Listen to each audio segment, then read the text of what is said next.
శ్రీమన్నారాయణ. మన ఈ తొలి ఏకాదశి ప్రాముఖ్యత గురించి విష్ణుమూర్తి శయనాగ ఏకాదశి అని కూడా అంటారు. ఇది విష్ణుమూర్తి ఈ 4 నెలలు చాతుర్మాస దీక్ష అని కూడా చేస్తారు.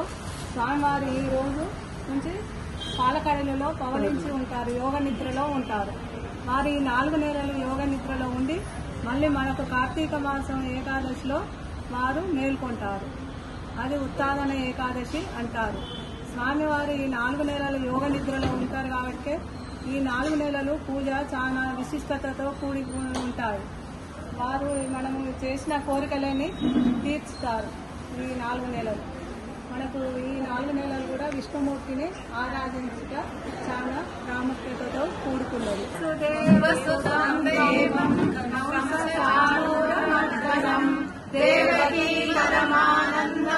కృష్ణం వందే జగద్గురుం అతశ్రీ పుష్ప సంకాశం ఆరణోపురశోభితం రత్నకల్పనకేయూరం కృష్ణం వందే జగద్గురుం మందారగంధ సంయుక్తం చారుహాసం చతుర్భుజం పరిగిరించాంగ చూడాంగం కృష్ణం వందే జగద్గురుం అతశ్రీ పుష్ప సంకాశం ఆరణోపురశోభితం రత్నకంకణకేయూరం కృష్ణం వందే జగద్గురుం సంయుక్తం పూర్ణచంద్రనిపానం విరసత్కుండలధరం దేవం కృష్ణం వందే జగద్గురుం